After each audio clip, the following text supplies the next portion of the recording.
안녕하세요, 투데이입니다. 오늘은 일주론 11번째 시간, 갑술일주에 대해 알아보겠습니다. 일주론은 4주 8글자에서 단지 2글자만 가지고 말씀드리는 것이기 때문에 우리가 MBTI를 보듯이 재미로 봐주시면 감사하겠습니다. 일단 갑목입니다. 갑목이 가진 특성들이 있죠. 사람들에게 이런저런 제안을 하여 사람들을 모으고 목표를 향해 나아갑니다. 목표를 향해 나아가는 데 집중하여 중간중간 비는 곳이 생기는데 이를 채워줄 보조자가 필요하다. 이런 특성을 가지고 있죠. 그러한 갑목이 술토 위에 앉았습니다. 갑목과 무토와의 관계는 독산고목이라고 하는데요. 민둥산의 외로운 나무라는 뜻입니다. 갑진일주의 경우 진토는 봄의 토이므로 촉촉하고 나무의 이파리가 파릇파릇하니 독산고목이라고 보지는 않는데요.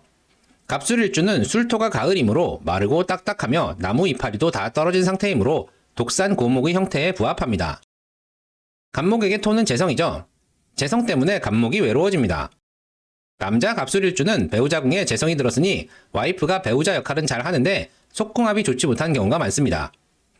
시댁에 잘하고 아이들을 잘 건사해도 불만을 가지게 됩니다. 재성을 아버지로 보면 아버지 때문에 외로워지니 가업을 잊지 못한다는 말이 됩니다. 30세 이후 부모로부터 독립해서 객지에서 떨어져 살게 되는데요. 갑술일주는 바위나 메마른 땅에 뿌리를 박은 굽은 나무라고 생각하시면 됩니다. 나무가 바위에 뿌리를 내리려면 굉장히 힘들겠죠. 독립심이 강하고 불굴의 의지가 있습니다.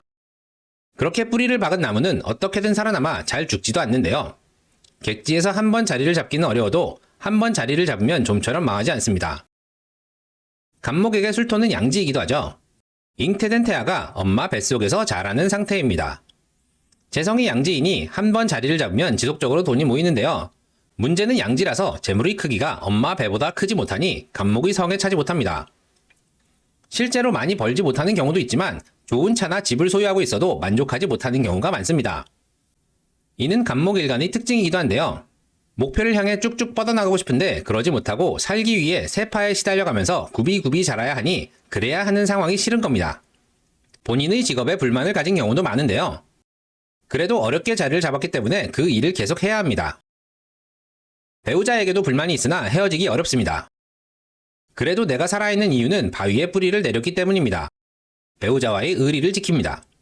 바람을 피더라도 살짝 필 뿐 어렵게 뿌리를 내린 곳을 떠나지 않습니다. 여자 갑술일주의 경우 배우자궁에 재성을 깔았으니 시어머니 때문에 외롭습니다. 시집살이를 하거나 시댁과 가까이 사는 경우가 많은데요. 이렇게 되면 남편과의 잠자리에도 시어머니의 눈치를 봐야겠죠. 무슨 일을 할 때마다 시어머니가 가까이에 있으니 눈치를 살필 수밖에 없습니다. 재성을 아버지로 보면 아버지가 나를 외롭게 하죠. 내가 이 집에 시집을 와서 시집살이를 하게 만든 아버지가 원망스럽습니다. 친정의 재정 상태가 부실한 경우가 많은데요. 그만큼 시댁에 돈이 많은 경우가 많으니 헤어지기가 어렵습니다. 배우자는 의외로 착한 경우가 많은데요. 그만큼 남편에게 집착하게 됩니다. 이 집에서 믿을 사람이 남편밖에 없기 때문입니다. 여자 갑술일주가 이혼을 결심한다면 그 이유가 남편이 아닌 이 남자와 결혼해서 생긴 환경 때문인 경우가 많습니다. 그리고 술토는 갑목에게 양지이기 때문에 시집살이를 하면서 처음에 익숙해지기 전까지는 힘들어도 세월이 흐르면 지속적으로 시댁에서 물질적 지원을 합니다. 그래도 계속 불만을 가지는데요. 이유는 술토가 양지이기 때문에 갑목의 성에 차지 않기 때문입니다. 그래서 결혼해도 직업을 가지는 경우가 많은데요. 집에 있는 것이 불편하기도 하고 채우지 못한 사회 경제적 불만을 직업을 통해 채우기 위해서입니다. 그리고 돈도 잘 법니다. 그래서 은퇴하기가 어렵습니다. 형충회합을 보면 축술미 삼형살과 진술충을 생각해 볼 수 있습니다.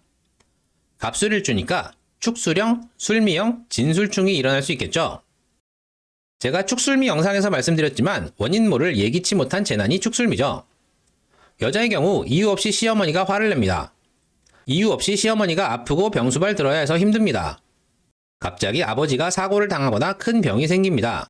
근데 그걸 내가 감당해야 합니다. 남자의 경우 이유 없이 아내와 멀어질 수 있습니다. 갑자기 아내가 아파서 큰 돈이 드는 경우도 생깁니다. 가업을 잊지도 못했는데 아버지가 갑자기 돌아가셔서 뒷수습을 내가 해야 하는 경우도 생깁니다. 축술미 삼형살에 대한 내용은 제 강의 영상을 참고하시기 바랍니다.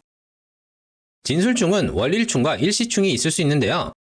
토충의 경우 지장간을 잘 살펴보아야 합니다. 술토의 지장간은 신정무, 진토의 지장간은 을계무죠. 일단 무토는 재성인데 충해도 무사하고 신금, 정화, 을목, 계수가 깨지겠네요.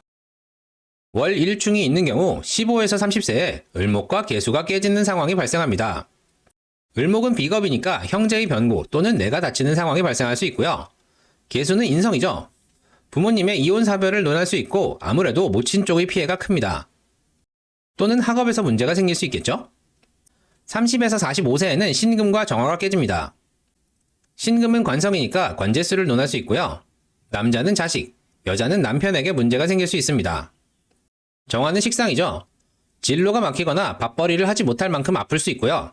여자는 자식에게 문제가 발생할 수 있습니다. 그리고 자식이나 남편에게 문제가 생기니 남녀 공이 이혼수를 논합니다.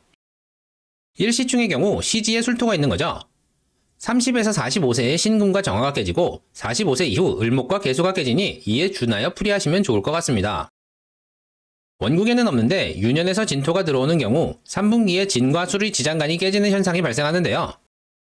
그 시기에 지장간의 육친과 관련된 손실을 예상할 수 있습니다. 그리고 기본적으로 토가 무사하다고 하더라도 자본주의 사회이기 때문에 문제를 해결하기 위해서 돈이 들어가는 것은 어쩔 수 없습니다. 오늘은 갑술일주에 대해 알아보았는데요. 다시 한번 말씀드리지만 일주로는 사주의 MBTI 정도로 재미로 즐겨주시면 좋겠습니다. 도움이 되셨나요? 도움이 되셨다면 구독과 좋아요, 알림 설정 꼭 부탁드립니다. 그럼 이만 마치도록 하겠습니다. 감사합니다.